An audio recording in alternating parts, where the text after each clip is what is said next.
know how to change my name on here. Recording in progress. Okay, hi everybody. This is Zoph. You are watching Simply SCAdian, no title required. Now, this show is about regular folk in the SCA. During COVID, we found all these Zoom casts out there that were talking to Duke Blah Blah and Duchess Blue Blue and Master and Mistress. And we were like, what about the regular folk? What about their stories? Because we think they're just as important to hear. And that's how this show came into being. We are just about wrapping up our third season. We only have two more shows to go for this season. And then we're going to take the summer off and then we'll launch season 4 in September. And but we have some amazing things coming up. But tonight's guest is super duper amazing. But first, I have to introduce my co-host tonight, who is Jalicia. Hello, Jalicia. How are you? Hey, Zoph. It's great to be here again. Thanks for asking me. You're like the best. So in the real world, Jalicia is a reporter. So she's got the chops. She's got more chops than me. No, never. No, never. I mean, I used to host a radio show where I'd interview people, so I have sort of mini chops compared to the Miss Journalist over there. All right, so why don't you introduce our guest? All right, I will do that. Pesha, her persona is a Romani who lives in and around Europe and anywhere else her family travels in the late 16th century. In the SCA, Pesha currently resides in the canton of Caldrithig in the barony of Skraelig, Althing. She joined the SCA in the summer of 1995 in the kingdom of Ansteorra, and in the fall of 1996, she moved to the East Kingdom. In the summer of 2004, she moved to the barony of Ruhntalen. I'm sorry, I'm having trouble. We're not. You got it, Ruhntalen. Kingdom. So, okay, thank you. Where she stayed until the urge to travel compelled her to discover the wonders of the kingdom of Eldamir in 2008. She is apprenticed to Duchess Adriel Carrick. Her interests include singing, Romani research, costuming, Middle Eastern dance, and acting. Among her many activities, she's been a head lady in waiting for King Baldric and Queen Brela. She's been an arts and sciences champion. She's been a head lady in waiting 2 other times for other royalty, and she's been a bardic champion. So Pesha, we can't wait to dive into this and start hearing more about your very fascinating SCA career. Yeah. So how did you Well, find? thank you guys. I love being here. This is awesome. So I hooked my best friend in high school up with her now husband, and father of their 3 beautiful children. And it was some summer weekend, and I was at the pool in her subdivision up in Wichita Falls, Texas, which is the Shire of Bradley and Onsteora. And his family was getting a family portrait done that day, and she wanted to make sure that he wasn't going to wear anything embarrassing. So we went over to his house so that she could approve the clothing choice. And his older brother came home from an SCA event. And at the time, like, he's telling me about it, and I'm like, okay, cool. But I thought it was more like a D&D thing. And I'm like, I can't sit still for that long. I need to, like, get up and move. Like, I can't just sit still for like a whole day. That doesn't work with me. But he was offloading his car from all the stuff from the event. And he walked back into the house wearing a gray cloak with a gray hood and coif down the back. And I just looked at and went, oh, grabby hands, gimme. And went to my very first event ever on June 6th of 1995. So yeah, and haven't left since. How do you remember the date? I'm impressed that you remember the date. I have a really weird memory for that kind of stuff.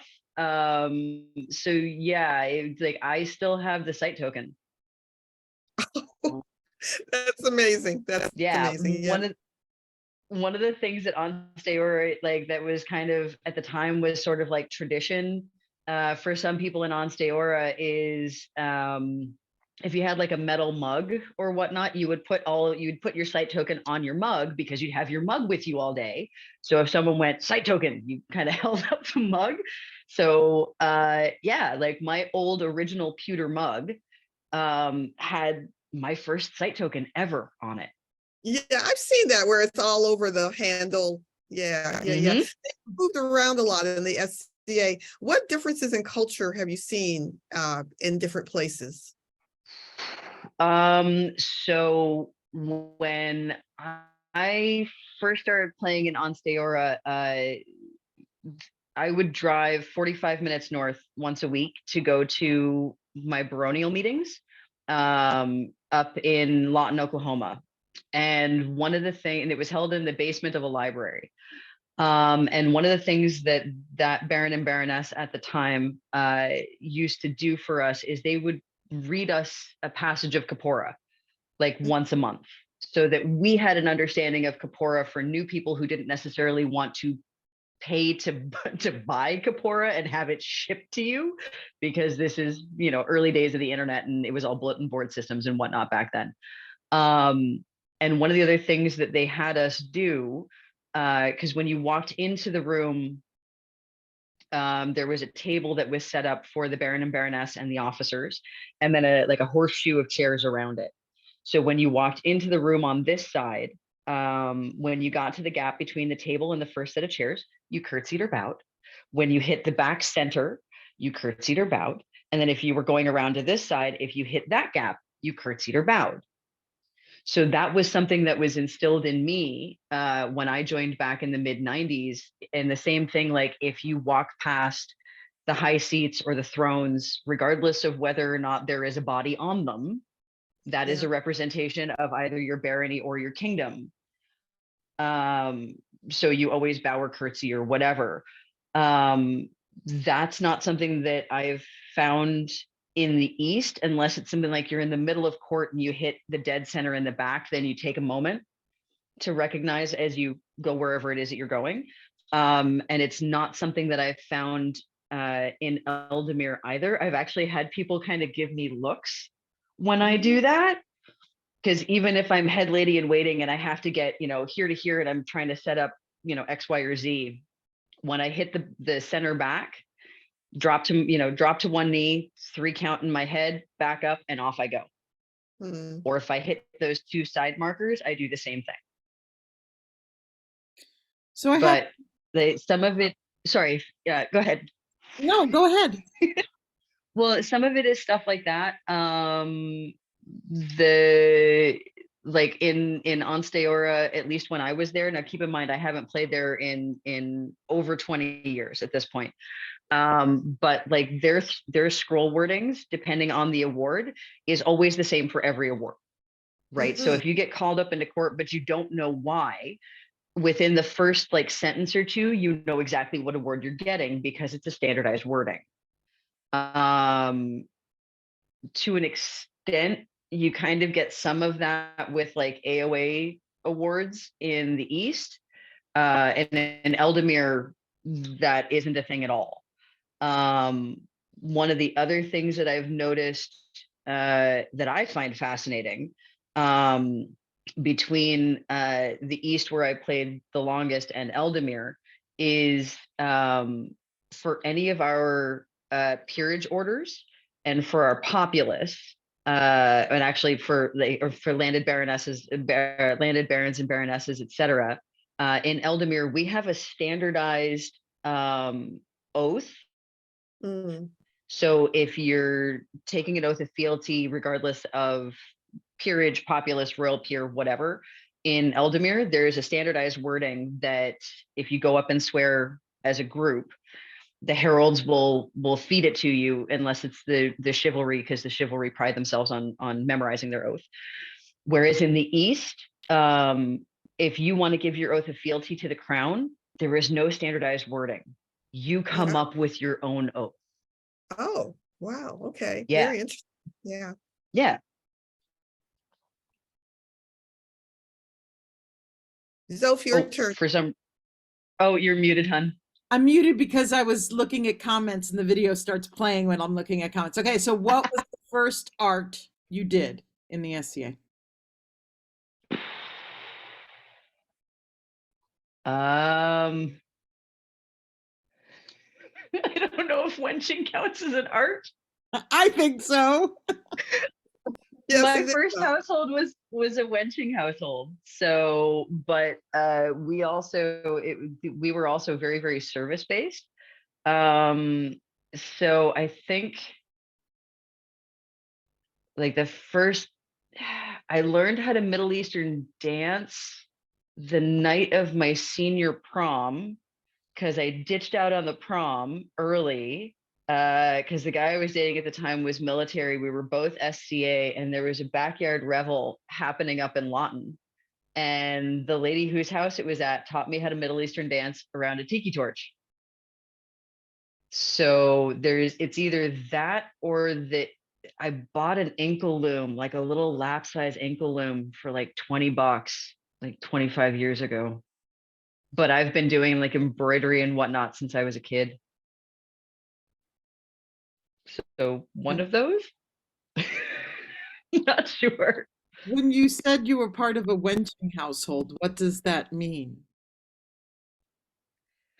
So we're an all female household. It's House Anthrax. That yes, exactly.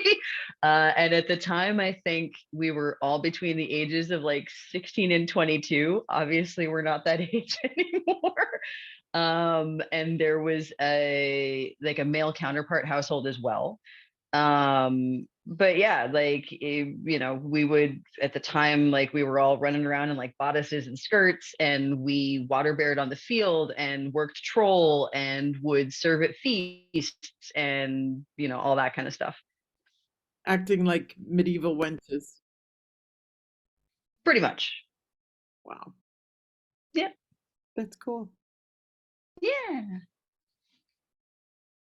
And partially because I'm from the 90s generation, it's like I've found that for a lot of the people of my generation, we communicate by flirting, but it doesn't necessarily mean anything. Right. It's just how we talk to each other.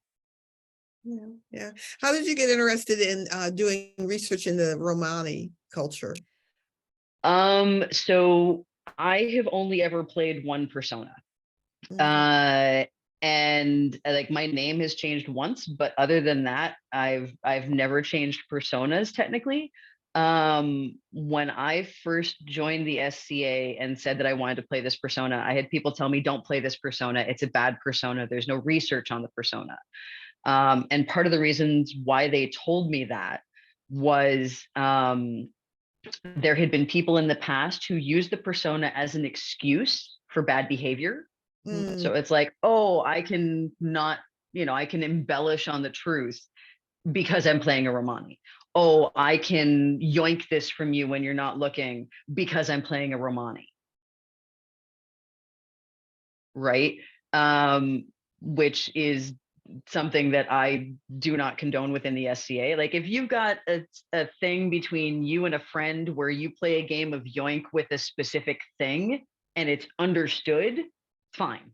But one of the things that I teach in my class is, we're in a game that is based on honor, chivalry, and courtesy. Our persona out of the gate does not have the best, is not viewed the best within the SCA. Don't make it worse. Mm-hmm. Don't lie to people. Don't take stuff that you're not supposed to and try and pin it on the persona. And there's no research on the persona. I have 3/4 plus of a bookshelf that proves otherwise. And some of the copyright dates on there are from before I joined the SCA. So yeah. And the whole reason why I even wanted to play this persona is I'm a US military brat. I was born on an Air Force base in Florida. I have never lived anywhere, with the exception of where we currently live, for more than 4 years, ever.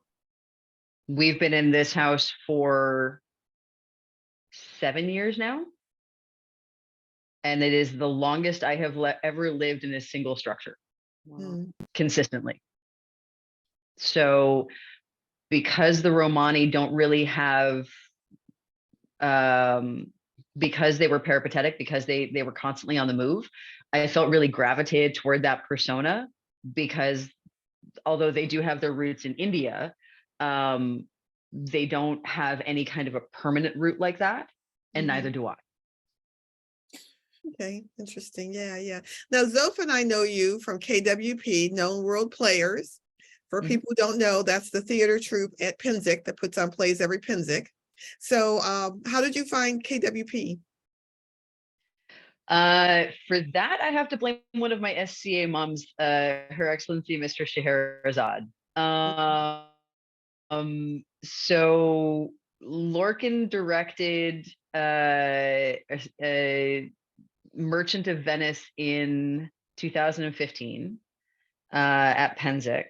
And in 2014 at Penzic, I happened to be walking past the Turkish coffee shop, and Scheherazade was sitting with Lorcan on one of the outside tables, or outside, well, not, they weren't outside of it, but her back was along the edge. And she saw me and she goes, "Daughter, come here." Go over. "Yes, Mama, how can I help?" And she's like, what are your degrees? And I'm like, why? And she's like, no. What are your degrees? And where did you go to school? And I'm like, well, I've got a master's degree from University of Toronto, and my bachelor's is at Acadia University. And, and this is where I did my conservatory degree. And, all my degrees are in theater. And she's like, "Okay, what's the last show you did?" And I rattled off that show and what character I played. And she's like, "And the one before that, and the one before that, and the one before," and basically had me give my verbal theater CV to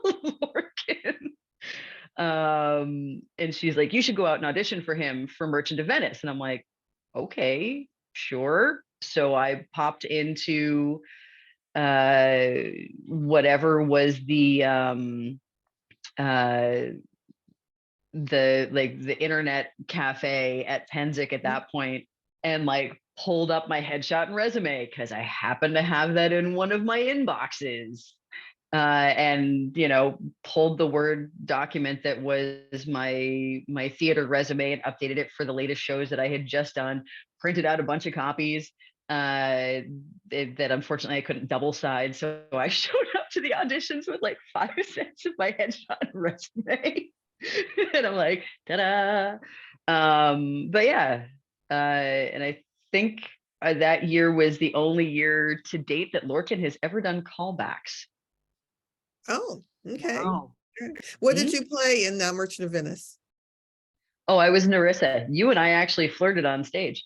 That's right. That's right. We did. And do you want to tell why that play went down in Penzic history, actually? Oh, yes. So it was the night of the show, and Penzic lost power. Yeah. So we couldn't do the show inside the Performing Arts Pavilion because there was no power. And we might have been able to get away with the first half before everything was going to be completely dark in the Performing Arts Pavilion. So all of a sudden you have a bunch of us doing a mad scramble going, "Okay, how are we going to do this? So the show still goes on. Okay, we can move all the chairs to outside, and we can set up a ring in the front, and that's going to be the acting area." And somebody went and grabbed tiki torches, so we had mid-level light. And somebody else, and I can't remember who it was, but God bless them because they're a freaking genius, grabbed a bunch of lanterns and tinfoiled the back of them and then put them all along the bottom, so we had footlights. And Lorcan is like, "Is anybody in the cast from Callantyre?" And nobody put their hand up.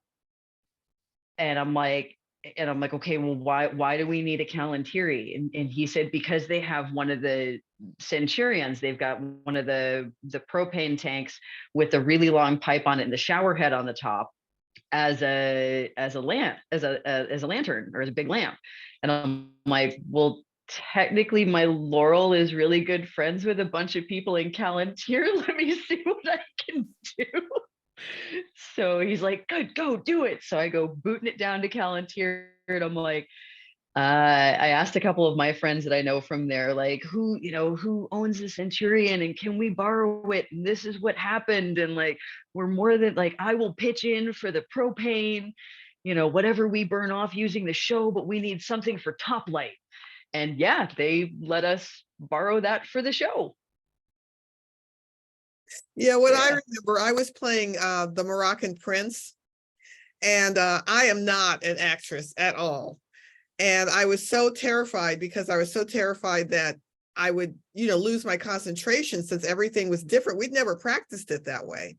But luckily, No. God smiled upon me. I remembered all my lines and got through it.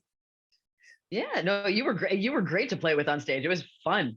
Oh, that was a fun, yeah. And then this year we're going to do it for real, right? Zoe, do you want to give a shout out? Yeah, the known role players are doing Romeo and Juliet Under the Stars. Weather permitting, we're going to be recreating Merchant of Venice and doing Romeo and Juliet in the courtyard outside the Performing Arts tent.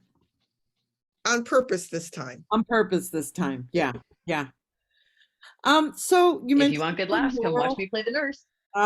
Yes, that's right. Pesha is the nurse. Oh, So you mentioned Yeah. Laurel. Tell us who she is and how you met her. So my Laurel is Duchess Adrielle Carrick.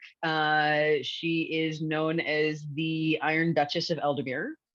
I met her my first SCA after or my first SCA event after my spouse and I moved for him back to Eldemir and for me to Eldemir.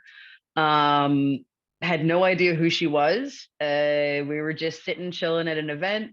Both of our significant others were fighting. Her significant other at the time was also an immigrant from the US. So we were talking about immigration and just shooting the breeze together. And she also would show up to one of the fight practices that was about 45 minutes to an hour from us, but that we would go down to every week. So I had no idea who she was until I figured out who she was. And I'm like, oh God, I can't possibly talk to her. I'm like, and my spouse like kind of just, did the gentle like, are you kidding? You just chatted with her for how many hours? Come on, like, duh. And I was like, oh, right. She's an actual human, just like me. And I shouldn't have to be worried about talking to her. So yeah, because I had like, she's the one, if you see the peer fear, your fear is justified meme, where it's like a chick in a purple coat hardie with a coronet on, like looking over her shoulder, yelling at somebody. That's my Laurel. There's another one that has her with like candy. She's like shoved candy corn in between her lips and her gums. About it takes a lot of effort to be this inspirational. That's my Laurel, and I love her to death. But she is very intimidating.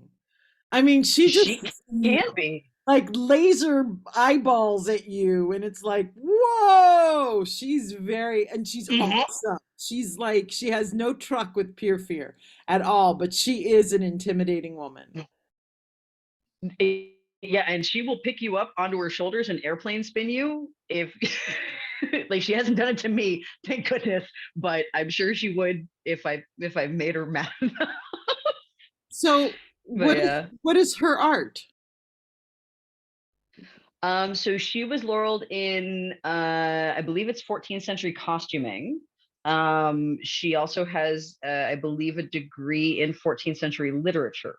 Wow. So our A&S doesn't line up at all. So I almost didn't like, I had long drawn out conversations with my spouse about whether or not I should actually apprentice to her.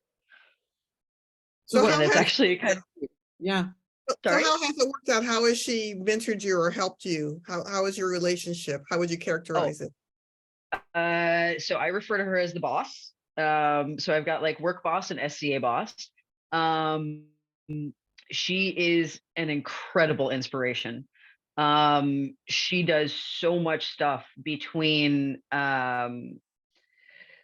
she'll do reliquary bags and she does block printing and and makes incredible garb and is really, really good at drafting patterns for stuff. Whether it's 14th century or Norse or whatever, like she can take a garment and refit it to somebody and have it be like it was like literally made for them. Like she's just incredible, like absolutely incredible. And I keep telling her, and she hates it when I say this, so I'm probably going to lose an apprentice point for this, but it's worth it. I keep telling her I want to be her when I grow up. Yeah. And she's like, no, you don't. And I was like, no, I do. Because she knows so many people in the SCA. And if there's something that I'm interested in learning about, she can give me a list of people to go talk to, which is amazing. Yeah. That's So, part yeah. of the Laurel superpowers. Laurel superpowers is to just know a lot of people. And if you were to tell me I'm interested in XYZ, I could reach out to people and find that person for you. Like that's just, it's all about the Yeah. connections that make Laurels appear like they're all knowing, and they're not. They're not? No, they're not. Sure. Oh, They just appear that way because they've got connections. all Yeah. right. So you keep mentioning your spouse. What is it like being married to a knight when you're not a peer yourself? Oh, that's a good question. Yeah. So when my husband got knighted, I had a bunch of people, because he got knighted at Penzek. I had some people that are like, "Oh, are you excited? You know, you're about to be a knight's lady," and I'm like, I'm not the one getting the peerage. You know, it's my husband is the one that's becoming a peer, and I was already an apprentice at that point. And in my mind, my job as an apprentice, besides learning my own art and all the rest of that, and forwarding my own art, is don't mess up and make your peer look bad. My husband was becoming a peer, so now instead of just my laurel, it was both my laurel and my spouse. So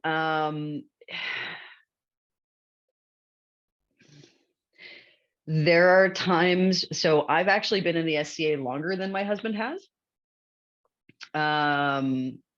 So there are times when it can be a little bit stingy, but at the same time, I am also quite well aware that for the first decade of my time in the SCA, I was playing, but I wasn't playing the game. At that point, I did not have any ambition to be a peer. For the first little while, I never even wanted an AOA.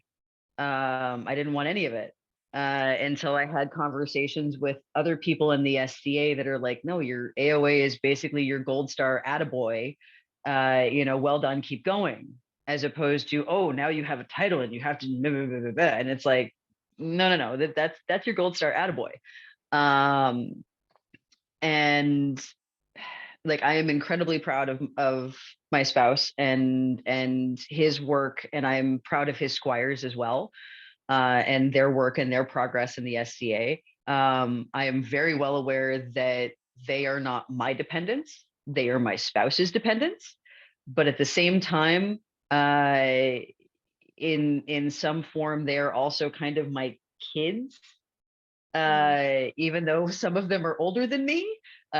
Squire number 3 likes to refer to me as mom, and he's older than me, which gets it's a little weird, but I love it. But it's things like, making sure that they are well, both physically, mentally, emotionally, all the rest of that, making sure that do they have water? Do they have Gatorade? Do they have snacks when they're on the field? Is there any way that I can help them if I don't already have other obligations at an event? Right. It's all of that kind of stuff. So yeah, like I am also well aware that within my career in the SCA, there are certain things, certain aspects of my play in the game where I have a large body of work or a decent sized body of work. There are other aspects where I don't. So yeah, that's something that I'm working on. What things are you working on? So right now my body of work for Romani is technically my class notes for a class that I've taught for quite a while now at Penzic, but class notes kind of don't really count. And I have a 20-page paper. So the rest of the knowledge that I have about Romani peoples is all here. There is nothing that I can display for that, short of, you know, some of the things that I do in the SCA that are specific to my persona that other personas wouldn't necessarily do. Yeah, yeah. Have you thought about writing a complete anachronist about the Romani? I've actually, so the 20-page paper that I wrote was part of my entry into our Kingdom Arts and Sciences competition for the pentathlon for our Kingdom Arts and Sciences champion. So my 20-page paper is on the Romani uses of letters of safe conduct between 1400 and 1600. And I've had people tell me that I should expand that out and make that into a complete anachronist. So one of the things that I want to do in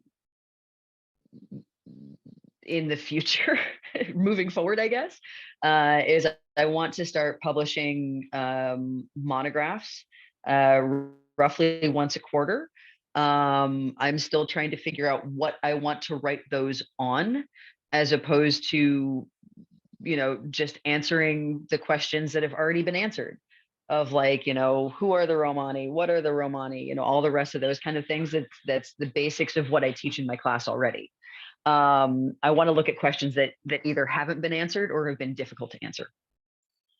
Okay. Wow, that could be really Yeah. exciting. Yeah, I'm yeah. sorry, Jalicia, but I've got to ask because this ties into it. What are Romani letters of safe conduct? What are they? So a letter of safe conduct was not exclusive to the Romani. It's basically, it's the medieval version of a passport, for lack of a better term. So especially in the 1400s, pilgrimage was in high fashion. Specifically, doing it as cheaply, not cheaply, but how do I phrase this? Oh, the words escape me. Oh goodness. But basically, like doing like a poor pilgrimage, where you're taking whatever route to whatever pilgrimage site that you're going to, but you're trying to do it in that fashion. So one of the things that you could do as a pilgrim is get a letter of safe conduct either from the Holy Roman Emperor or from the Pope. And basically that letter of safe conduct says that you are on a pilgrimage from here to here, and you know, you should not be, you know, assaulted or molested or whatever on your travels. Now, one of those things that a letter of safe conduct could do is you could show up to a town with a letter of safe conduct and say, "Hi, I'm a pilgrim I'm on pilgrimage. Here's my letter of safe conduct from Pope or Holy Roman Emperor or whatever." And that town had to supply you with food and lodging. And if you had a beast of burden with you, if you had a horse or a donkey or something else like that, they also had to feed and give shelter to the animal as well. And in addition to the food and lodgings that both you and your animal would get, you also got money. It wasn't a lot, but they would give you a little bit of money so that way, if you were going between this town and the next town, and you needed to buy food for yourself or buy food for your animal, or you needed a new pair of shoes, or the only thing between those two towns is an inn, you had money to be able to pay for your lodging or pay for food or pay for any of the rest of that. So the Romani went, huh, a way that we can travel freely and we can make money doing it. So yeah. So were they valid? I mean, were these letters of safe conduct actually valid, or were they forgeries? We don't know. That's a really good question. Supposedly, they got a letter of safe conduct from Emperor Sigismund, who was the Holy Roman Emperor, or who was one of the Holy Roman Emperors. Whether or not that letter is valid, we have no idea. Supposedly, they were supposed to go to Rome to get a letter of safe conduct from the Pope as well. We don't have a record of them getting that particular letter of safe conduct. However, the trade of forgery was alive and well during the Middle Ages. So it's entirely plausible that, you know, maybe that letter of safe conduct from Sigismund, maybe they didn't actually meet with Sigismund, maybe they met with one of his ministers, maybe they rubber stamped it, maybe they didn't, we don't know. Because sadly that letter of safe conduct doesn't exist anymore. But it's entirely plausible that once you get one, it's easy enough to make more and just change the name on it, or the name of the person who that letter of safe conduct is for. Wow, that's really fascinating. Yeah. Now you've also been a head lady in waiting. It looks like for 3 reigns. How do you get to be a head lady in waiting, and what do you do? Actually, you know what? I'm gonna put a what my spouse would refer to as a tack pause on that question, because I want to loop back to the letter of safe conduct just quickly. Oh, sure. So my kingdom did a massive gotcha for me at one point. When I was made a member of the Order of the Wain, which is our grant level service award. When they called me into court and started reading my scroll, I was like, oh my gosh, I'm being made a Wain. It's like the honor of it. And then I'm like, wait a minute, I recognize that wording. So there are specific pictures of me from that event doing this in court and doing like a puppy bum wiggle, because the wording for my scroll is a letter of safe conduct. Wow. Great. Wow. And Wow. and I didn't realize, well, I realized that, oh my gosh, I know that wording. That wording is a letter of safe conduct. This is amazing. And I went to get my scroll photocopied so that I could use it when I teach my class on Romani persona. And I freaked out the people in the photography store that was the closest one that had a photocopier to where I lived before Penzic, because on the back of the scroll where they had the computer print out of the wording, I didn't realize that there was a second page under there that was the documentation for my scroll. The artisan who did my scroll was one of my judges for Pentathlon, who judged my 20-page paper. She Great. used my paper as the documentation for my scroll. It's amazing. Awesome. That's great. Wow. Yeah. Yeah. And I was just like, so like I peeled off the one and they're like, oh, it was like, and I freak out in the store. And it's the town just east of where I live is all Francophone. So I'm squeeing and freaking out in their store and they can't figure out why. A little hard to explain. Yeah. So you were asking how do I become a head lady in waiting? So the first reign I was head lady in waiting for was Etienne and Valfreya II. They basically asked me if I wanted to run their entourage staff. And I was like, I've never done it before, but sure. And I kind of learned that one on the fly. And then I stayed on as head lady in waiting for the reign after them. And then when Baldric and Brela won crown, they reached out to me and said that they wanted to sit down and have a meeting with me. And we set up a dinner date and they said, do you want to be head lady in waiting? And I'm like, sure, let's do it. So yeah, it's a matter of figuring out the royal schedule, how long you want a shift to be, breaking all of that down with what the event schedule is going to be, and all the rest of that kind of stuff. Finding people who are willing to volunteer their time. What was the biggest thing you had to learn the first time you did it?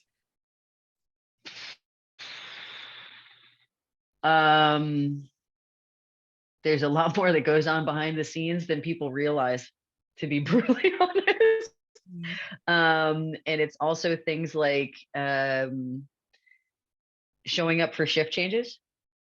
Because sometimes, especially if the royalty are going to be at Penzik, regardless of whether or not they're king and queen or prince and princess, trying to figure out where they're going to be at Penzik is not easy.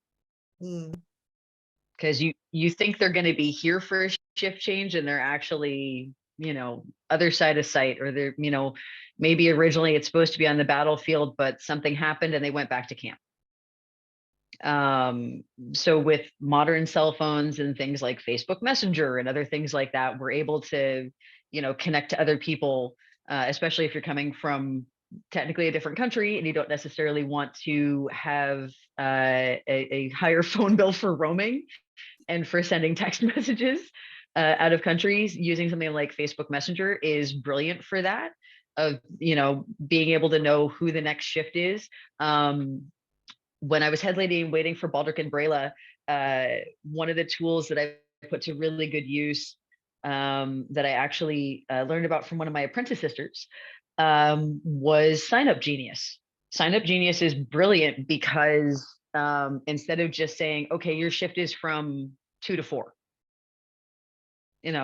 with Sign Up Genius, you can have people go on there and say, yeah, I want this shift, and I know it's going to be on the battlefield, or, and you can see the rest of who you're relieving and who's relieving you. And you can put notes on there of, I have this commitment before, so I might be running late, or, I need somebody to fill in for the first 15 minutes for me, or I need somebody to take over early for me because I have this commitment afterwards. So yeah. I want to go back to the Romani because a question came to me as you were talking, which is sharing a personal story. One time when I was little, I asked my grandfather, who came from Hungary. I asked him if we were G words, and he was so offended. I thought he was going to hit me. Like, seriously, I thought he was going to hit me for asking him that question, if we were Romani. And one of the things that I have found with some people in the SCA who play Romani personas is the romanticization, said that wrong, of the people, right? Yep. So how do you handle that with helping people understand that they weren't horrible people, but they certainly were not, these flighty-dighty, hippy-dippy people that they've turned into today? Yeah, so they're in a lot of the research books, or a lot of the books that I use for research, there usually is either a chapter or a subchapter about the romanticization of the Romani, because like that's where we get Bohemian and boho and all the rest of that. And even the people in period had a romanticization of them as well, right? Because you're looking at people potentially in a serfdom, or farmers who live in one place, that they see these people come and go, and oh, they've got this freedom of life, and oh, they can do whatever they want to, and they have no idea of the stress and the strain on those people, because the Romani only ever stayed in any place for about 3 to 30 days before they were run off.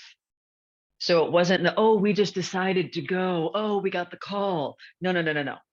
They didn't get the call. They had the equivalent of the cops show up and kick them out, because it was either the clergy or the merchant class, or the rulers that would run them off, because they were bad for business, because of the romanticization of the people of that area, of, oh, these people have this freedom of their life and they can move wherever they want. And oh, I wish I didn't have to work every day in the fields from sunup to sundown and all the rest of that. The clergy would run them off because one of the ways that the women would make money is they would go into the marketplace and tell fortunes. And because that went against the Christian teachings of the church, there were laws that would be laid down that anybody who was caught getting their fortune told would be excommunicated. Wow. For either, like, for a certain period of time, you would get kicked out of the church if they found out that you were getting your fortune told, because that goes against the the teachings of the church. And the merchant class would run them off, because depending on the family is what trade that they did. So you either had people who were entertainers, or you had people who were metalsmiths, or you had people who were horse traders, or any combination of the three, right? Depending on the family.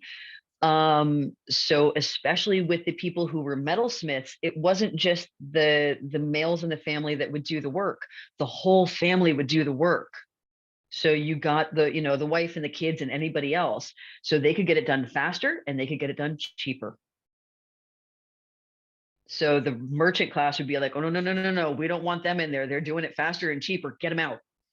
So that's why they would get run off. And the way that I talk about that in class as well is, we've all got our 9-to-5 day jobs and all the rest of that kind of stuff. And we look at these people who have the kind of jet setting lifestyle, and we think, oh, wouldn't it be great if we could just get up on a whim and, take this plane here and do this, that, or the other, and be able to take this vacation and afford it. And we don't see the stress behind their life of being able to plan that schedule and plan that travel and plan the accommodations and everything else that they have to do in between to make that lifestyle work. Mm-hmm. So yeah. Delicia, you're muted. Sorry. The Okay. muted Here I am. If someone in the SCA wanted to pursue a Romani culture, Romani persona, what advice would you have for them? If you're coming to Penzic, come take my class. I'm the type of teacher that when I teach my class at Penzic, I sit on the table and tell stories at you. Do as much research as you can. There are very good books out there that can give you at least the basic history of the Romani and why they acted the way they did in period. Did they use a 5-finger discount? Yeah, they did. Why? Because they had to survive. They had to be able to eat. Did they take the occasional chicken? Probably, because again, they had to eat and they had to feed their family and their kids. But yeah, there are very good books out there. The kind of fun part, Zoph, is that most of the titles have the G word in them. Yeah. But I can't control, what title they use for the publishers. But like, I have people that come up to me in class and forgive me, anybody out there, for me using this word. Again, it's a book title, so I have no control over this, but they come up to me in class and go, oh, I read the Gypsies. And I'm like, which one? There's 6. Wow. Did you read Angus Fraser? Did you read this one? Did you read this one? Because they use that term in the book titles all the time. The first book of research I ever did, or that I ever dug into for this persona, was Angus Fraser's The Gypsies. There's another really good one by Yaron Matras. So that's Yaron, last name Matras. The North American title is I Met Lucky People, and I can't remember off the top of my head what the UK title is. But he's actually not of the blood. He's a linguist who is teaching the Romani language back to the Romani because they have started to lose their own language. Yeah, but he's written grammars and dictionaries, and he's the author of I Met Lucky People, which is a brilliant book. Fascinating. Oh my God, we're almost out of time. Jalicia, do you have any more questions I know. before we get to No, I think we should go to our last question. Okay, Uh-oh. last question. I know there's so many more questions I want to ask you, but okay, last question. What can the SCA do better?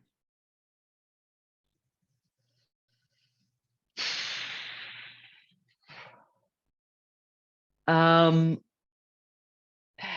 honestly, when you asked me to do this podcast, and I went back and watched past episodes so that I kind of had like a clue of what was going on, and I heard you ask that, and I'm like, I have no idea. Um, like I hopefully with everything with diversity, equity, and inclusion, like I know they've been trying to make strides in that. I know there have been a couple of stumbling blocks with that as well. As somebody who personally, I don't care what color you are, I don't care what religion you are, I don't care what gender or sexual orientation you are. If you're a good person, I love having you around. And I will use the privilege that I have to stand beside you, and if needed, stand in front of you, to be a shield. So like I like to think of myself as as a safe space within the SCA. I know sometimes I come off as scary as well. My spouse tells me I'm a force of nature. And Mama Scheherazade has, when I asked her about that, I'm like, I don't understand why people are scared of me.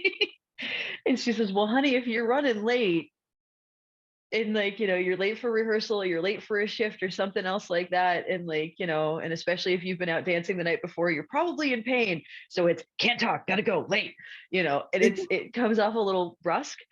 I don't mean it that way, but yeah, like from what I've seen from the people in the SCA, we're trying to make the game better, whether it's from the inside out. We're just trying to be good people. Like I have no right to try to dictate anything to corporate. Um, you know, I try to do the best I can for the people that I know and the people that I'm around, and I hope other people do too. Yeah, I think that's all we can do sometimes is just look out for our peeps. Right. Yeah. All And right. I try it, like even if if somebody else has a yum, and it's not my particular yum, I try not to yuck it. That's a good policy. So Yeah. Yeah. All right. That's it. We're out of time. It went so fast. Thank you, I Pat. thought It I thought always we were going does. until 9. We have 5 minutes, and if we start asking you more questions, we're going to go to like 5 after 9. I'll try to go fast. Okay. All right. Last question then. Last question. You said you're a bard. I've never heard you perform. I've seen you perform on stage. What do you do? Do you sing? Do you story tell? What do you do? I sing and tell stories. Most of my repertoire for singing is not period. I tend to sing mostly filks. So they're SCA, but not SCA period. One of the ones that I'm kind of known for is I filked Alanis Morissette's Ironic when I was 17 in one shot, which the first time I ever sang that in Eldemir, I got some really funny looks because Alanis Morissette is Canadian. I also tell stories, and typically they're the no, there I was, or this one time at Penzic. So yeah. All right. Now we are done. Yes. See, I was fast. You're fast, yes. All right. You have been watching Simply SCAdian, no title required.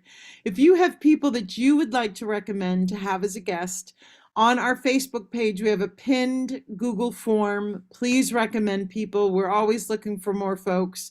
I go through the list every time I'm lining up guests for our show. Huge thank you to Jalicia, my amazing co-host. Thank you for stepping in, Jalicia, because Lucas is a poopy head and he's abandoned me twice in a row now. What a poop. No, we love Lucas, but thanks for having me. It was fun as always. Oh, it's so great to have you. And thank you to Pesha. If people want to get in touch with you, do you feel like giving out an email address or a way for them to contact you? Sure. So I I have not updated my email address to not use the bad word. So currently, and again, forgive me on this, I am planning on updating to yet another Gmail address. But Pesha the Gypsy at gmail.com. So PESHATHEGYPSY at gmail.com. Thank you, Pesha. Thanks, Jalicia. See Thank you, everybody. Soph, and thank you, Jalicia. Oh, wait. So our guest in 2 weeks, Effin Walt. Boom. Effin Walt, because he's not up here anymore because he gave it back. Sweet. All right. See you guys in 2 weeks. Okay, bye-bye.